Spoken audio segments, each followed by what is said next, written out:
Auditorio probablemente corto, así que no me meto tanto, hay que aprovechar mucho, Andrés. Decirles que tengo el enorme privilegio de conocer a este ser internacional, un muy buen amigo que pues aunque nació en Costa Rica, yo siempre he dicho que pues más bien es alguien de ahora sí que un ciudadano global. Ahorita está en el aeropuerto de Medellín, está ya por regresar ahí a casa.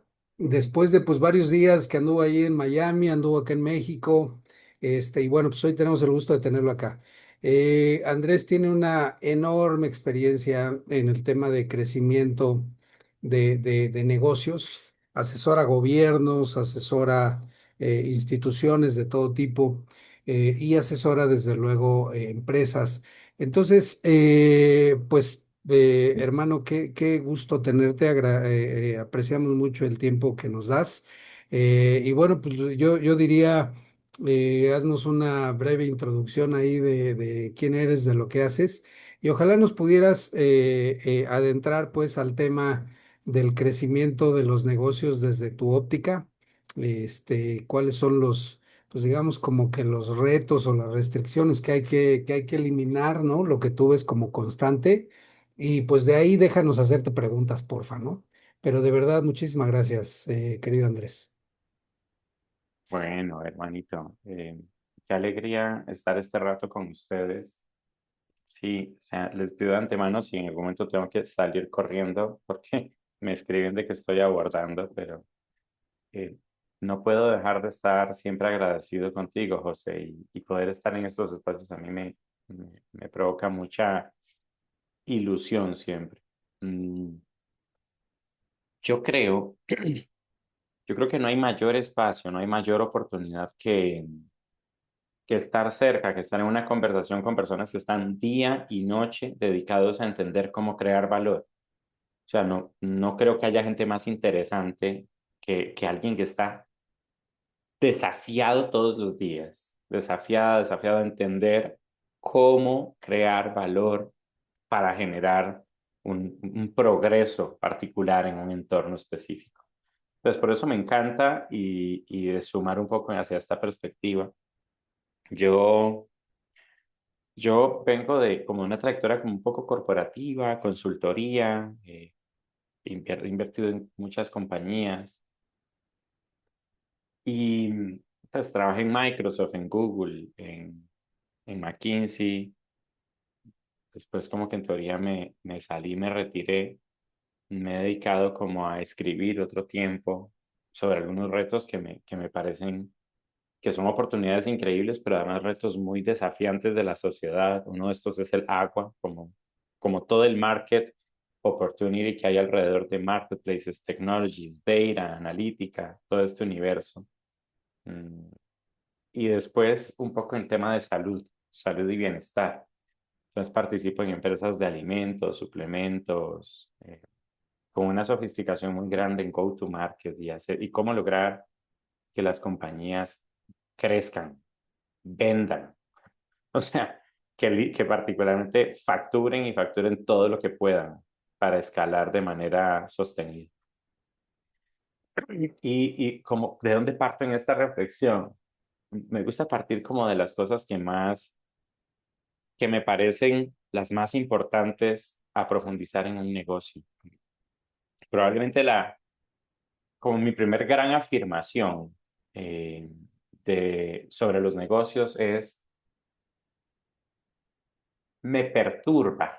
O sea, pues en Microsoft dirige el fondo de inversión, en Google también y diseña las aceleradoras. Entonces he hablado con un número de compañías, pues es una cosa loca, ¿no? Y siempre digo, es increíble cómo las compañías, a pesar de que puede ser de las cosas más estudiadas en la historia, la definición o el acto estratégico, siguen confundidas y capturadas por la falta de enfoque.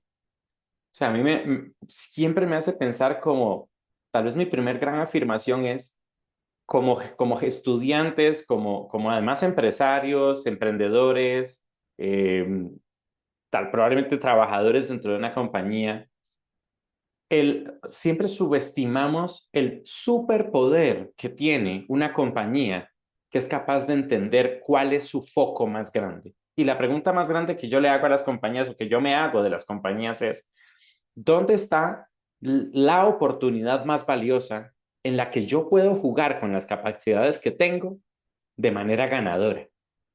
O sea, antes de cualquier cosa, ¿no? Porque las compañías siempre se están haciendo esta pregunta de el universo de, o sea, entre menos competentes son las compañías, más oportunidades se intentan abordar. Entonces, hay compañías que son simplemente utopías de capacidades, pero se meten en 40 oportunidades, donde yo digo, simplemente es una distracción, un acto efímero al quehacer emprendedor, pero no al acto deliberado, decidido, que le dé potencia para ganar en un mercado. Y no necesitamos que sea un mercado gigante, sino que sea un mercado contundente y específico. Entonces, tal vez la primera gran pregunta que yo me hago alrededor del management, de los negocios e inclusive de las maestrías de negocios es, si cada business manager es capaz de obsesionarse con el superpoder de el foco, de entender cuál es la oportunidad más valiosa en la que yo puedo jugar y ganar con las capacidades que tengo hoy, probablemente la dispersión de energía haría que tomemos una fuerza concéntrica para generar lo que es la naturaleza de todo negocio y probablemente es mi segundo elemento, obsesionarse con el progreso. Y el progreso es medible cuando yo soy capaz de acotar, entender y producir una evidente satisfacción dominante, explícita, casi que sea arrolladora en un mercado, donde yo puedo entender que desde que elegí, no solo elijo, no solo disperso energía a la deriva para entender quién se apiada de mí y me compra algo, sino que aquel a quien yo dirijo mi enfoque, mi energía y mi atención, soy capaz de dimensionar y evidenciar el progreso provocado de mi solución para ver la evolución de lo que es provocado por mi real propuesta de valor. Y siempre digo esto, cuando hablamos de una propuesta de valor, en estos días pues estaba en unas conversaciones y yo decía, me mostraban estos famosos slides, ¿no? De las presentaciones de los negocios, donde una propuesta de valor es esta narrativa donde alguien dice, soy la empresa más eficiente, bonita, sostenible, responsable, cariñosa, económica. O sea, como que a veces cuando se piensa que eso es una propuesta de valor, no sé de dónde vienen estos elementos, porque para mí es como, la propuesta de valor no es un poema de la compañía. La propuesta de valor son capacidades dominantes que una compañía es capaz de sobresalir en la manera en la que las hace sobre cualquier otro actor en el mercado. Entonces, la propuesta de valor para mí es cuáles son las tres capacidades para las que más talento tienes, las que mides todos los días, las que ocupan el 30, 40, 50% de tu agenda, las que es la obsesión de esta compañía, hacerlas increíble. Si es el go-to-market, si es la data, si es la analítica, si es el servicio, si es las garantías. Y sobre esto entonces, para mí, cuando una compañía, que todas, ¿no? Que hay la gran mayoría, se acercan a mí con una conversación ante la pregunta, ¿cómo crezco? Yo digo, el primer gran desafío es subestimar la gran, sublime importancia de elegir con foco, con profundidad, con obsesión sobre un espacio específico de oportunidad, donde yo logro producir valor y ese valor se evidencia en progreso, un segmento que verifica, vive, respira el progreso basado en lo que yo soy capaz de hacer, que manifiesta esa propuesta de valor en actividades específicas. Una Y esas actividades específicas pueden ser distintos de acuerdo al sistema organizacional en que estamos. Pero yo voy a contarles, más allá de estos tres elementos, dos cosas que para mí han capturado mi atención en la última temporada, me han obsesionado en los negocios y que afortunadamente han producido un valor inmenso en las compañías donde lo hemos podido profundizar con doble foco. Y el primero de ellos es una de las materializaciones más importantes de las organizaciones. Cuando estaba la pandemia, yo escribí el plan de desarrollo económico de la ciudad de Bogotá en el 2020. Y cuando terminamos de hacer todos los planes de lo que era posible, de todo lo que realmente debía de pasar en la economía, pues vino la pandemia claramente. Entonces tuvimos muchas conversaciones sobre qué era algo valioso hacer para las compañías en ese momento. Una de mis reflexiones ante ese momento, yo he tenido compañías, me ha ido bien, he quebrado, he vendido, he levantado inversión, mucha. mm, Pero una de las cosas que más les dije, yo creo que son dos cosas, les decía yo a ellos. La primera es entender qué es lo que se fragmentó en la famosa pandemia, ¿no? Como en esa, yo creo que ya es demasiado de estar diciendo después de la pandemia o cuando la pandemia. Pero algo que a mí me voló la cabeza era que las compañías venían diciendo no sé qué hacer. Y yo les preguntaba, bueno, cuéntenme quiénes son sus clientes y dónde está su lista de clientes. O sea, muéstreme una lista de Excel de 100 clientes, lo que quiera, muéstreme, pero muéstreme quiénes son sus clientes. Y la gran mayoría de compañías me decían, no, es que cuando se vino la pandemia, yo no tengo idea de cómo contactar a mis clientes de manera específica. Yo decía, wow. O sea, lo que mató la pandemia no fue la capacidad de las empresas, fue la posibilidad de conversar con sus clientes. No fue que perdieron la capacidad de producir, de maquilar o de comprar y vender o de organizar o de dar un servicio. Perdieron completamente la capacidad de conversar con sus clientes. Y para mí esto era una cosa muy loca porque hicimos una encuesta como a 5,000 empresas, de las que el 95% no tenía una lista organizada, clara, específica de clientes para poder approach, para poder conectar con ellos. Y yo decía, qué locura. Y esto tiene que ver con que a nivel operacional subestimamos completamente el poder de los datos.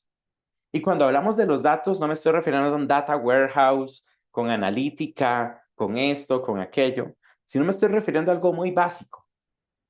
Nombre, correo, teléfono y dirección de cada cliente de una compañía. Y si eso no es una obsesión, conocer, entender y documentar de manera precisa, que es la base de la conversación de gestión, ¿no? De gestión cuando hablamos de Enterprise Resource Management, de ERPs o de un CRM. Para mí, a nivel operacional, primero a nivel estratégico, hablé de tres cosas, pero a nivel operacional, para mí hay dos principios fundamentales, que si una compañía no está obsesionada con hacerlo bien, en realidad, perdón por la expresión, pero merece la incompetencia en la que viven muchas veces. Por subestimar y no tomar el desafío de decir, lo primero que necesito es entender de manera documentada nombre, apellido, correo, dirección y teléfono de cada cliente, porque es la materia prima que me va a permitir realmente disminuir mi costo de adquisición, sofisticar mi estrategia de servicio y ganar en la medida en la que yo puedo jugar en mi mercado. Y la segunda, y esa es la primera, y es algo que para mí, pues no me voy a extender demasiado, pero es algo, ustedes como consultores, gestores, emprendedores o managers de una organización, Primero, les deseo el poder de elegir y no desenfocarse. Segundo, la posibilidad de generar ventaja, capacidades sobresalientes que generen progreso en un segmento específico. Tercero, que la expresión de ese progreso se materialice en actividades de su negocio, no en poesía, no en lindos brochures, no en nada de eso. Y en segundo lugar, que la obsesión operacional sea por entender a sus clientes. Hay un libro que se llama Customer Centricity de Peter Fader.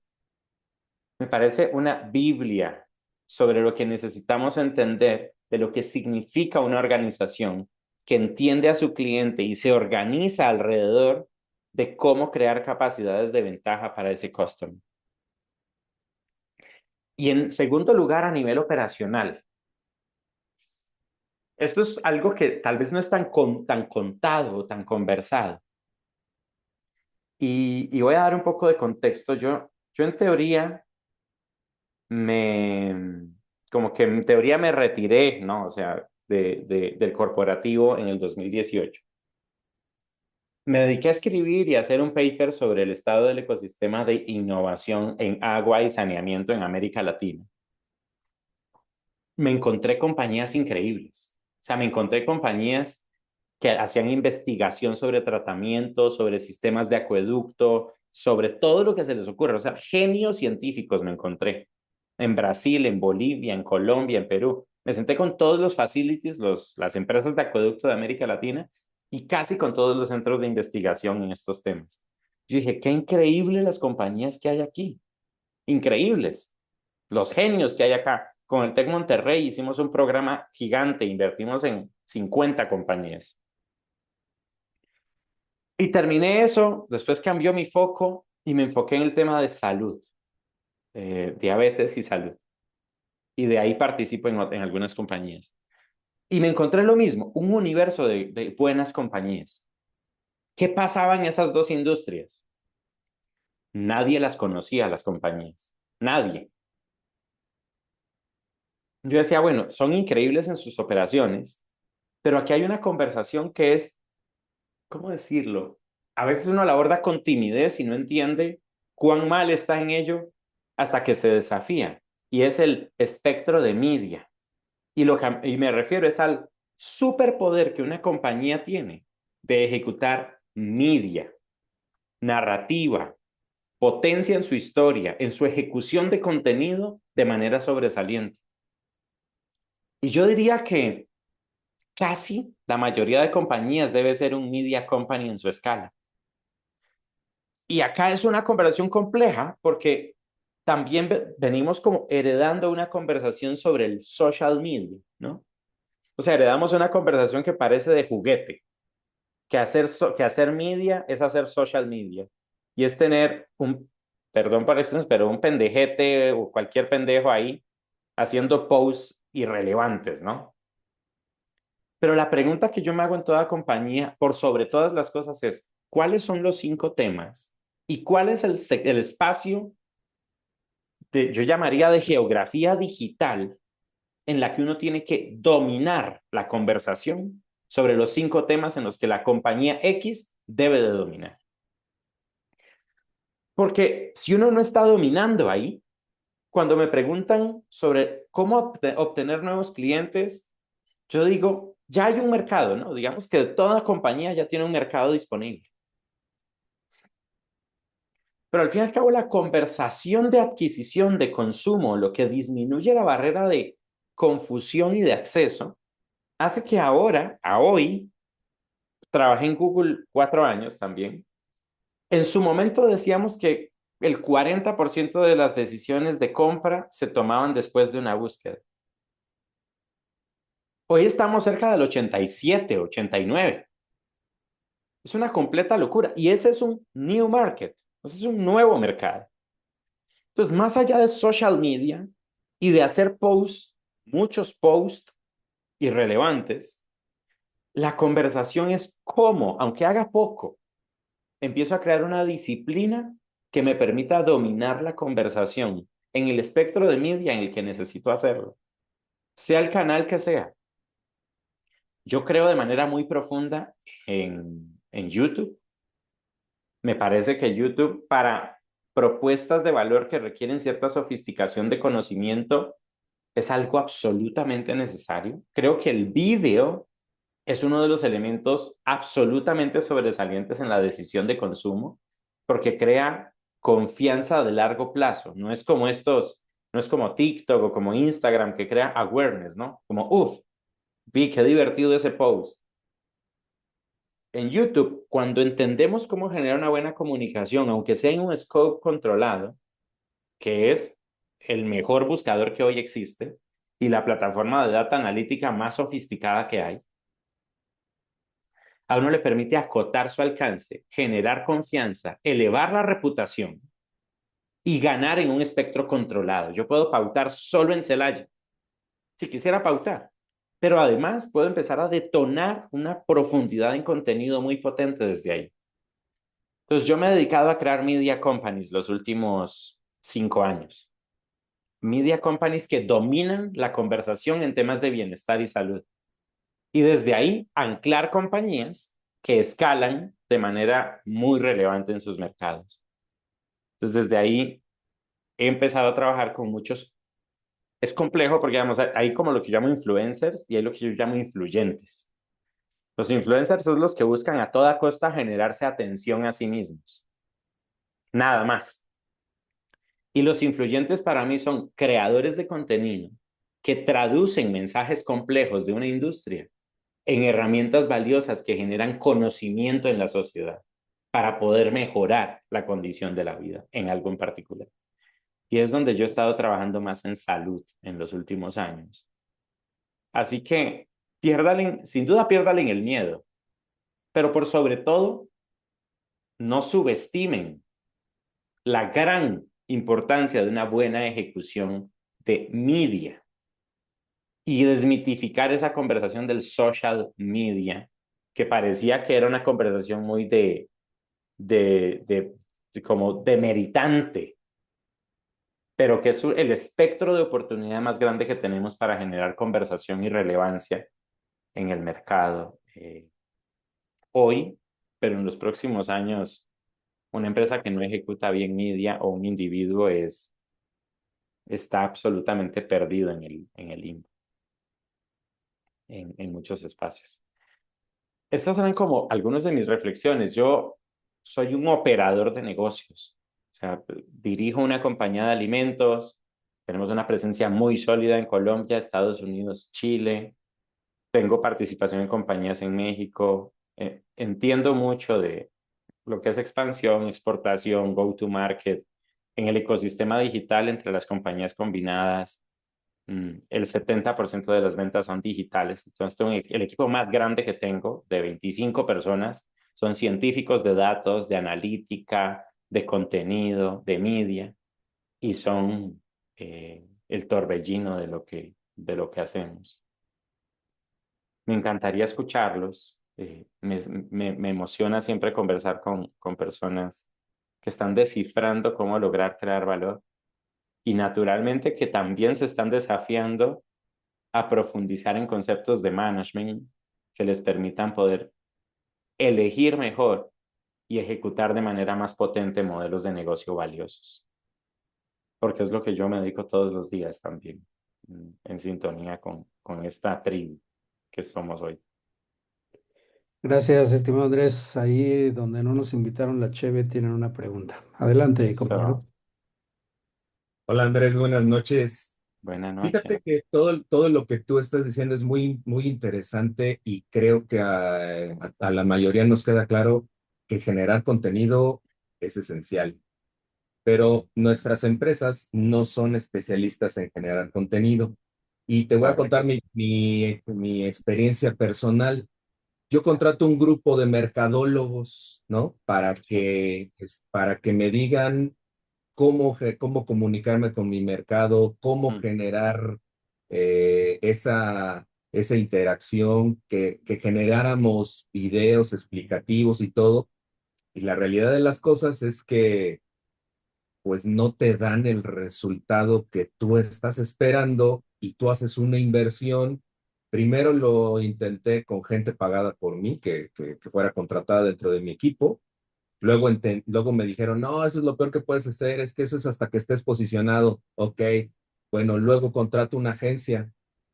No, pues no me funciona. Bueno, luego contrato a otra agencia total que es momento y es fecha que no logro generar contenido verdaderamente que me conecte con mi segmento de mercado. ¿Cuál es el secreto para llegar con la gente? Porque yo sé que tengo que generar contenido, pero ¿cómo le hago para llegar a la gente que verdaderamente me va a ayudar? Sí, de acuerdo. Mira que yo, eh, o sea, no es por, nunca intento jamás demeritar como el talento en cualquier lugar y en cualquier espacio, pero yo creo que para llegar a la gente correcta hay que probar bastantes. O sea, termina siendo un muestreo estadístico, pero ¿cómo probar bastantes? Lo que yo particularmente hago es, yo entiendo que, por lo menos, que me hagan 10 buenos posts editorial, o sea, que me hagan una analítica de cuáles son mi primera pregunta es, ¿cuáles son los 5 temas en esta geografía o en este espacio de industria en los que yo debería de aparecer sí o sí? Hágame un análisis, por favor. Entonces, yo buscaría a alguien que me ayude con un análisis. ¿Dónde lo busco? Hay plataformas de freelancers que a uno le cobran $20 por hacer algo así. Y yo lo que hago es lanzarle el mismo reto a 5 de esos. En vez de irme a conversar con una compañía y que me hagan el pitch y la presentación, si gasto más tiempo dedicándome a conversar con una compañía que me saca 5 reuniones para más o menos hacerme una propuesta, a escribir un buen caso de lo que yo quiero probar, subirlo a una plataforma como Workana, pues en inglés hay una que se llama Fiverr, pero hay mucha gente en español que habla español también, plataformas de freelancers y decirles, resuélvanme en este reto.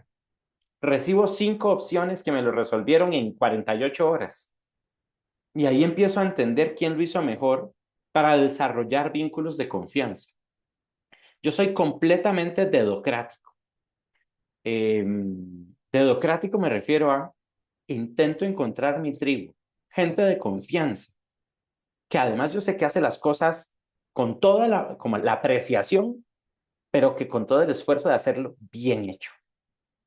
Claramente yo estuve en el corporativo 15 años, entonces básicamente tuve muchísimas posibilidades de probar proveedores en casi todos los países, pero cada vez que se me presenta un reto yo digo, lo primero es quitarle como esa tela como de, ¿cómo llamarlo?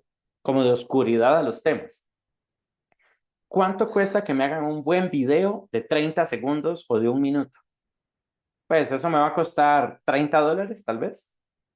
¿Cuánto cuesta que me produzcan un video de YouTube de 12 minutos? Eso me va a costar $100, $150 con una buena producción. Entonces, no me va a costar 1,000, no me va a costar 10,000. Pero yo lo primero que hago es probarlo en una plataforma de freelancers y encontrar 5 hasta 10 que me hagan eso mismo. Cuando yo ya paso la barrera como de ir de uno en uno primero, y segundo, de romper la barrera de entender que no es tan costoso como yo me imagino, porque siempre cuando uno va de uno en uno, al fin y al cabo uno va en un punto de conversación único. Ese le dice como, uy, no, eso es complejísimo, carísimo, no, qué onda, ¿no? Entonces, cuando uno va así, es difícil probar 20, porque uno dura pues, 3 años probando 20 proveedores. Yo intento quitar la tela lo más rápido posible y probar 10 para generarme un top y un less, o sea, un máxima ejecución y un mínimo en 2 semanas. Y cuando rompo la barrera, empiezo a entender quién es bueno y quién es malo. Y empiezo a generar lazos de confianza con algunos buenos. Y lo otro es absolutamente obsesionense en con pedirle a sus amigos si tienen alguien que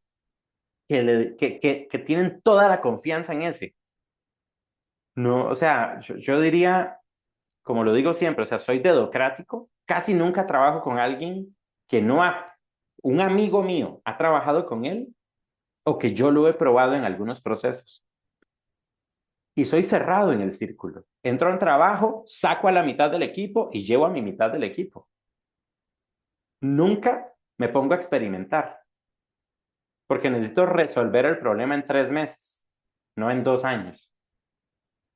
Entonces yo te diría, Workana, prueba 10, nunca te va a costar más de X, rompe la barrera del costo y de la complejidad y luego genera confianza con los que lo hicieron mejor, porque además ellos mismos te van a ir llevando a la gente correcta. Gracias por la pregunta, jóvenes, bebedores, Sí, caray. intelectuales. La verdad es que eso sí, ya anoté aquí los nombres, hermano, no te Oye, preocupes. pero ¿Hay bueno, más? estamos, José, Andrés, un favor. Estamos Sí, leyendo un libro de Thinking, bueno, no sé inglés, sí. pero diseño de pensamiento, una cosa así. Está súper interesante, se parece mucho a lo que has platicado ahorita. Este, como para hacer un poco copiarte un poco la tarea que nos va a dejar José Luis con ese libro. Si ubicas eso que te dije, ¿no? Del design thinking, ¿no? Sí, claro, lo ubico bastante. Sí, sí, sí, lo ubico Ay, bastante. bueno, El dime libro, algo de eso para no preguntarte. el Uy, libro es, hermanito. el libro es el Ah, de diseñar el cambio de Tim Brown. Y creo que le acabas de tocar ahí, le acabas de remover muchas cosas, Andrés, pero adelante, amigo. miren, jóvenes, yo creo que hay dos cosas importantes. Cuando uno tiene un problema de negocio, como dije ahorita, probablemente lo más importante para mí es que se aprenda realmente rápido. O sea, como esta lentitud, como esta tela compleja que uno pone entre un punto A y un punto B para tener más perspectiva de un problema, eso complejiza todo. Y yo tengo equipos que se dedican a complejizar las cosas. O sea, llego a equipos donde muchos están dedicados a hacer complejas las cosas que son muy simples. Entonces, el design thinking me permite poder experimentar rápidamente unas soluciones. En Google teníamos una metodología para resolver problemas muy rápido que se llama Design Sprint, que básicamente era cuando veíamos un problema de usuario, teníamos que tener una solución en mínimo una semana. Nos encerrábamos a lanzarla y ver cómo se comportaba en el mercado. Entonces, desde la filosofía de Design Thinking, a mí me gusta el acto de experimentación. Probemos rápido algo sin complicarnos demasiado. Ahora, el Design Thinking a nivel estratégico tiene un contra para mí y es algo que es más sobre para qué usamos Design Thinking. Si es para experimentar algo rápido de negocio, para encontrar o más información o una mejor perspectiva de negocio, me parece interesante. Pero estoy escuchando qué avión está abordando y va para Cartagena, todavía no. Pero Design Thinking tiene un contra, me parece a mí también. Cuando se usa como herramienta de planeación estratégica, o sea, hey, vamos a hacer la sesión de estrategia de fin de año para la compañía Z. Entonces se preparan todos, se visten, ¿no? De camisetita cómoda. Y dicen, vamos a tener una hermosa sesión de Design Thinking. Pasan por la librería, llevan post-its, los mejores marcadores que se encontraron. Y el problema es, vamos a definir la estrategia del negocio para el 2026. Entonces ahí a mí me empieza a dar un poco de hiperventilación por algo muy básico. El design thinking como herramienta de planeación se enfoca en la convergencia. O sea, lleguemos todos juntos, tengamos ideas. Por favor, tengan todas las ideas que quieran. Todas son bienvenidas. Escríbanlas en post-its, péguenlas en la pared. Veamos cuáles se parecen y la que más se parezca y se repita, declaramos que hemos sido iluminados con la estrategia del 2026. A mí eso me parece la iglesia de la desinformación, sino de la ignorancia. Llegamos todos juntos, desinformados, un poco ilusos porque no entendemos ninguno el problema, todos ideáticos, pero al fin y al cabo, las ideas más como comunes son las que van a ganar la conversación, no la más informada, no la más provocativa o la más retadora, sino la que más se parezca.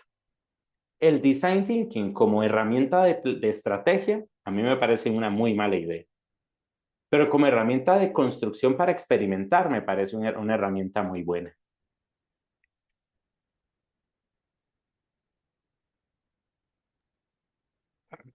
Muchas gracias, Andrés. ¿Alguien más? ¿Alguna duda? Aprovechen antes de que se suba al avión.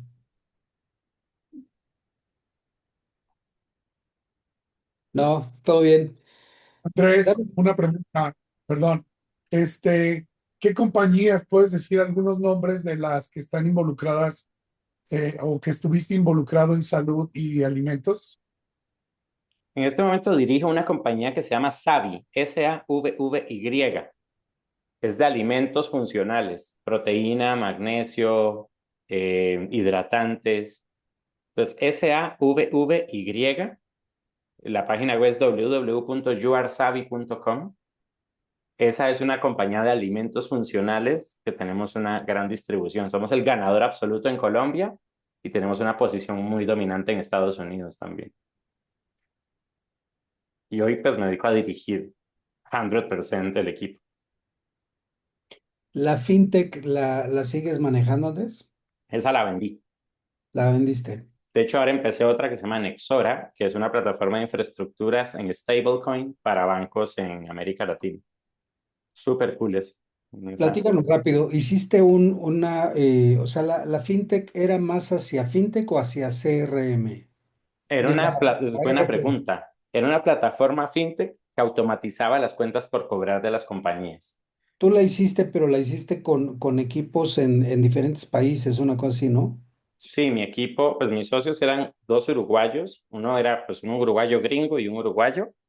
Tenía equipo en Argentina, Chile, Ecuador, Colombia, México y Estados Unidos. Esa era una plataforma de automatización de cuentas por cobrar. ¿Cuál es tu recomendación en ese sentido, querido Andrés? O sea, de repente los negocios, o más bien, de repente los dueños, las dueñas de negocios, a lo mejor por la agenda tan complicada, a lo mejor porque no sabemos relacionarnos, no sé, de repente no tenemos esta capacidad de hacer red como lo hace alguien como tú, ¿no? De trabajar independientemente que sean diferentes países, poder trabajar con más personas fuera de de la propia empresa, de repente no lo concebimos porque no confiamos, porque no queremos que nos roben la idea, porque a lo mejor creemos que el otro no nos va a quedar mal o no tiene las capacidades. ¿Cuál es o sea, yo te he escuchado varias veces y este tema de conectar con más gente le aporta mucho valor a los desarrollos que uno hace. ¿Cuál es tu concepto en eso? O sea, ¿cuál sería tu recomendación en ese sentido? ¿Me aceptas, hermanito, para conectarme desde el teléfono y ir caminando? Sí, Y sigo hablando con mucha tranquilidad. y ya quedó. Ustedes no se estresen, yo me estreso tranquilo, o sea, yo voy muy en paz a tomar mi vuelo, ¿ok? La cosa más común. Por aquí me escuchan, ¿verdad? Sí, Perfecto. Sí. Mira, tal cual, ¿no? Un poco en sintonía con las dos preguntas que me hacían antes. Eh, yo le decía, estaba hace unos días, estaba en México dando una conferencia y alguien me preguntaba, no me acuerdo qué, sobre cómo había vivido mi vida o qué pensaba del trabajo en el corporativo, los años que estuve o lo que sea, no me acuerdo. Yo les decía tanto sobre mi vida, sobre el corporativo. La fortuna más grande que uno tiene en la vida es poder realmente generar red. O sea, de verdad. Por ejemplo, ahora, ¿no? O sea, yo dirijo la compañía de alimentos, pero participo pues en varias, en media companies, en otras empresas de dermatología, capilar, marketplaces, modelos de negocio de distintos tipos. Pero básicamente lo que yo aporto en la ecuación es la capacidad de encontrar quién me solucione un problema en cuestión de 48 horas y no en meses, en casi cualquier compañía de cualquier tipo, ¿no?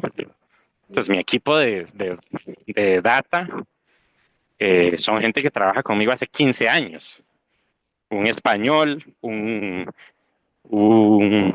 alemán, dos personas que viven en Dublín. Son un equipo de genios. Entonces, un poco ante tu reflexión, José, yo creo que absolutamente la cosa más valiosa de estas, pues de las universidades, o inclusive de estas conversaciones de que entren a Workana y busquen perfiles sofisticados en algún tema, se basa en eso, en desarrollar confianza. Por ejemplo, yo dirijo un media company para un creador de contenido masivo, gigantesco. Y un poco cuando empecé a crear el equipo, yo dije, bueno, tengo que formar un equipo Dream Team para resolver todo el tema de desarrollo de contenido. Entonces me empecé a buscar quién es el mejor diseñador de thumbnails para YouTube. Entonces probé dos, probé un ruso, probé un chino, probé dos hindús, probé un argentino, probé un brasileño. Terminé quedándome con el argentino y trabaja hace 4 años conmigo ahí.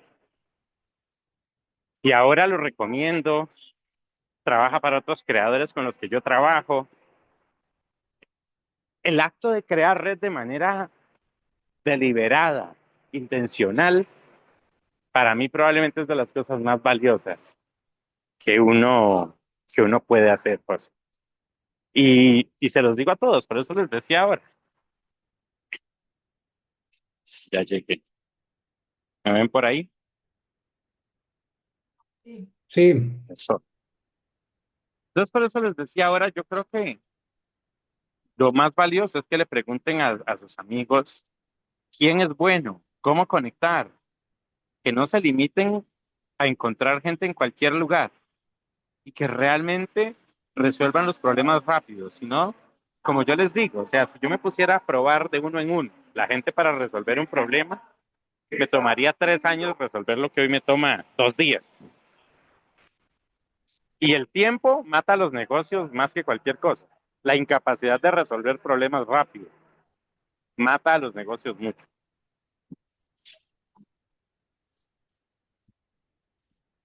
muchas gracias, Andrés. ¿Alguien más?